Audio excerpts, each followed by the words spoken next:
नमस्कार, खबरों की खबर में आपका स्वागत है। झारखंड चुनाव जोर शोर से चल रहा है। चुनाव प्रचार में कांग्रेस और भाजपा दोनों पार्टियां लगी हुई है।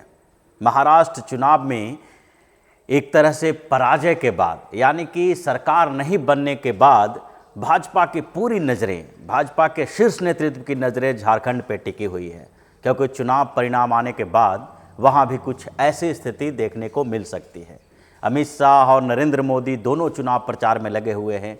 अमित शाह बार बार वहां जा रहे हैं, चुनाव प्रचार कर रहे हैं और प्रधानमंत्री मोदी ने भी रैली करनी शुरू कर दी है।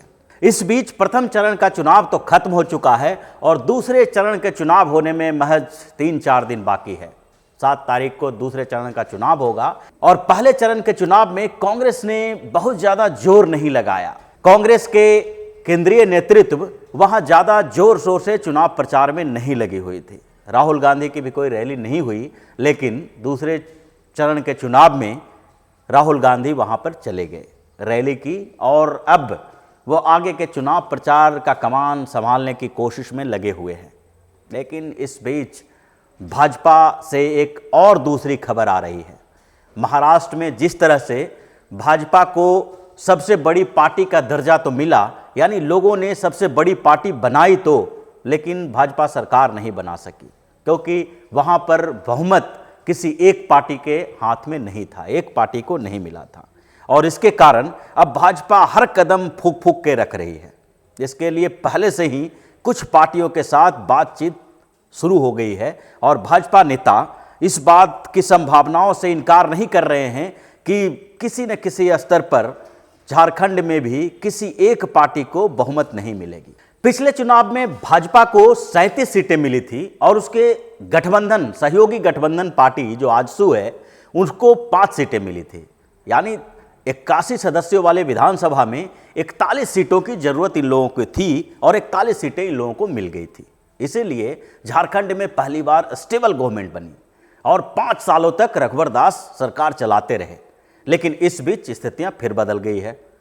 आजसू और भाजपा के बीच गठबंधन खत्म हो चुका है और दोनों पार्टी अलग अलग चुनाव लड़ रही है। यहां तक कि बाबूलाल मरांडी, जिनके 6 विधायक पिछली बार झारखंड में भाजपा के साथ चले गए थे, वो भी अब इस बार कमर कस चुके हैं और पूरी शिद्दत से अकेले चुनाव लड़ने के लिए तैयार बैठे हैं। उन्होंने अपने उम्मीदवारों की घोषणा कर दी है और राहुल गांधी के उस सपने को तोड़ दिया जो चाहते थे कि झारखंड में एक महागठबंधन बने, यानी झामुमो के साथ साथ झारखंड में झारखंड विकास मोर्चा के बाबूलाल मरांडी भी उनके साथ आए। लेकिन बाबूलाल मरांडी ने यह कहकर इनकार कर दिया कि कांग्रेस के साथ जाने से हमें कोई फायदा नहीं है, हम अकेले दम पे चुनाव लड़ेंगे और अच्छे खासे सीटें लेके आएंगे। और महाराष्ट्र में जो स्थितियां बदली, उसके बाद भाजपा ने झारखंड के लिए एक नई रणनीति तैयार करना शुरू कर दिया है। भाजपा की इस रणनीति के मोहरे होंगे बाबूलाल मरांडी। बाबूलाल मरांडी अकेले चुनाव लड़ रहे हैं और जैसा ओपिनियन पोल वगैरह में आ रहा है, जहां से खबरें आ रही है झारखंड से कि बाबूलाल मरांडी को 8-10 सीट मिल सकती है, ओपिनियन पोल में भी इस बात को दिखाया जा रहा है और बताया जा रहा है कि 8% तक वोट मरांडी को मिलेगा और मरांडी या सुदेश महतो, यानी आजसू के जो नेता हैं, ये लोग किंग मेकर बनकर वहां भी उभर सकते हैं। और इन दोनों के किंग मेकर बनकर उभरने से पहले ही भाजपा ने इस रणनीति पे काम करना शुरू कर दिया है।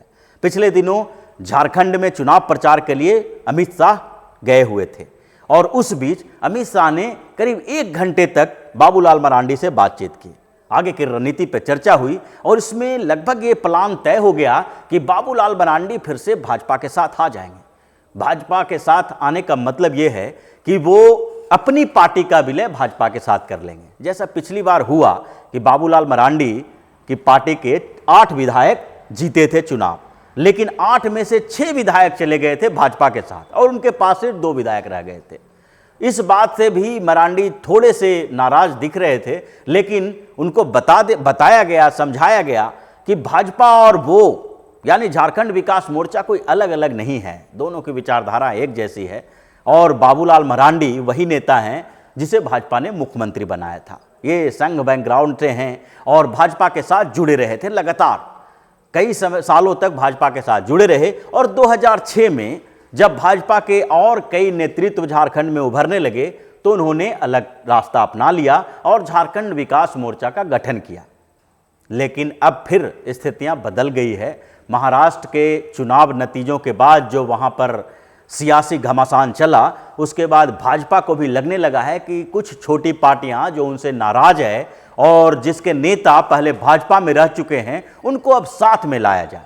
क्योंकि छोटी छोटी पार्टियों के पास जो विधायक होते हैं, उनके पास नेगोशिएशन की क्षमता बढ़ जाती है, वो फिर इधर उधर जाने के कोशिश में रहते हैं। और दूसरी तरफ मरांडी साहब को भी ये लगने लगा है कि झारखंड की राजनीति से निकलकर अब केंद्र की राजनीति के लिए भी तैयारी करनी है। उन्हें झारखंड के अलावा अब केंद्र में भी कुछ पद चाहिए और उसके साथ साथ रिटायरमेंट प्लान पर भी वो काम कर रहे हैं। अगर वो राजनीति से रिटायर होते हैं तो झारखंड विकास मोर्चा के साथ तो उनका राजनीतिक भविष्य नहीं होगा। अपनी पार्टी का कमान किसी को सौंपेंगे, हो सकता है कि वो सरकार में बने रहें, कुछ विधायक उनके जीतते रहें, लेकिन राजनीति में हमेशा सक्रिय रहना उनके लिए मुश्किल होगा। और जब रिटायरमेंट प्लान की बात की जाती है तो किसी न किसी बड़ी पार्टी से जुड़ना उनकी मजबूरी हो जाती है। कोई भी नेता ये चाहते हैं कि जब सक्रिय राजनीति से थक जाएं और आराम की जिंदगी गुजारना चाहें तो उनके लिए एक पोस्ट होता है राज्यपाल का पोस्ट। वो राज्यपाल बनाए जाते हैं और फिर 5 सालों तक या फिर 10 सालों तक, जब तक सरकार उस पार्टी की होती है, तो वो आराम से 5-10 साल तक राज्यपाल बन के अपने जो पोस्ट है, पद है, गरिमा है, उसका मजा लेते हैं। और उसके बाद संभावनाएं राष्ट्रपति तक बनने की होती है, उपराष्ट्रपति भी बनने की होती है। तो इसलिए छोटी पार्टी के कुछ नेता भी इस बात के लिए तैयार बैठे रहते हैं कि जब हम अपने क्षेत्र में अपनी राजनीति इतना ज़्यादा नहीं चमका सकते हैं और फिर से मुख्यमंत्री तक नहीं पहुंच सकते हैं, मुख्यमंत्री की कुर्सी नहीं पा सकते हैं, तो उससे बढ़िया है कि फिर से हम किसी बड़े राष्ट्रीय पार्टी के साथ जुड़ जाएं।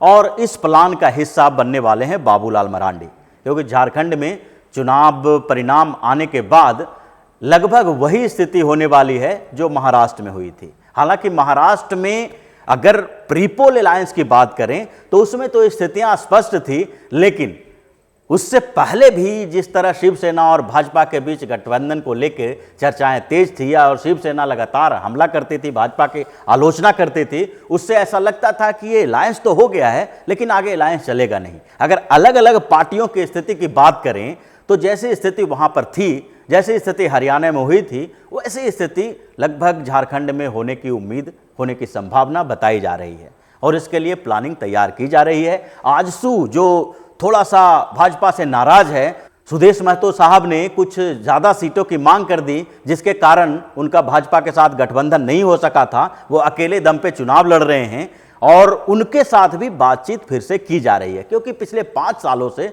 वो भाजपा के साथ गठबंधन में थे और इस गठबंधन के कारण आगे भी इस बात की संभावनाओं से इनकार नहीं किया जा सकता है कि वो फिर से भाजपा के साथ सरकार बनाने में अपनी भूमिका निभाएंगे और उनको सहयोग देंगे। तो झारखंड का चुनाव अब अपने अंतिम दौर से गुजर रहा है। वहां पर लगातार चुनाव प्रचार हो रहे हैं, धुआंधार पारियां खेली जा रही है। कांग्रेस और भाजपा दोनों जोर लगाने के लिए तैयार बैठी हुई है, लेकिन जो पर्दे के पीछे खिचड़ी पक रही है, बाबूलाल मरांडी को किंग मेकर बनाए जाने के भूमिका में आने से पहले ही भाजपा इस प्लान पे पहुंच गई है कि मरांडी साहब को फिर से अपनी पार्टी में जगह दे दी जाए। और उसी तरह सुदेश महतो के साथ भी ऐसा नेगोशिएशन किया जा रहा है, जो पहले से भाजपा के सहयोगी रहे हैं। दूसरी तरफ कांग्रेस और झारखंड मुक्ति मोर्चा, जो दोनों पार्टनर हैं और गठबंधन बना के चुनाव लड़ रहे हैं, उनके साथ आरजेडी भी है, लेकिन आरजेडी की बड़ी भूमिका नहीं रहती है झारखंड में। 1-2 सीटें अगर मिल जाए तो बहुत बड़ी बात है। तो वो भी अपने आगे की प्लानिंग में लगे हुए हैं। महाराष्ट्र में उन लोगों ने सरकार जिस तरह से बनाई है, उसके बाद कांग्रेस को भी लगने लगा है कि हम जोड़ तोड़ की राजनीति करके दूसरे लोगों को साथ लाके कुछ और राज्यों में सरकार बना सकते हैं। झारखंड मुक्ति मोर्चा और कांग्रेस का गठबंधन, जिसे पिछले विधानसभा चुनाव में अच्छी सफलता मिली थी, लेकिन इतनी बड़ी सफलता नहीं मिली थी कि सरकार तक पहुंच सकते, इस बार इस बात के लिए तैयारी कर रहे हैं कि किसी न किसी तरह से हम उस स्थिति में आ जाएं कि भाजपा को, अगर सबसे बड़ी पार्टी भी भाजपा बनती है, तो भी उसको महाराष्ट्र की तरह गच्चा दे सकें और वहां पर भी सरकार बना सकें।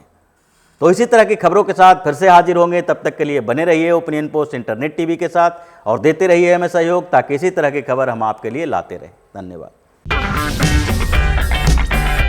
अगर आपको हमारा वीडियो पसंद आया हो तो इसे लाइक करें, हमारे चैनल को सब्सक्राइब करें और हाँ, बेल आइकन दबाना ना भूलें, ताकि आप तक हमारे वीडियो की नोटिफिकेशन पहुंचती रहे। आप अपना सुझाव हमें कमेंट बॉक्स में दे सकते हैं।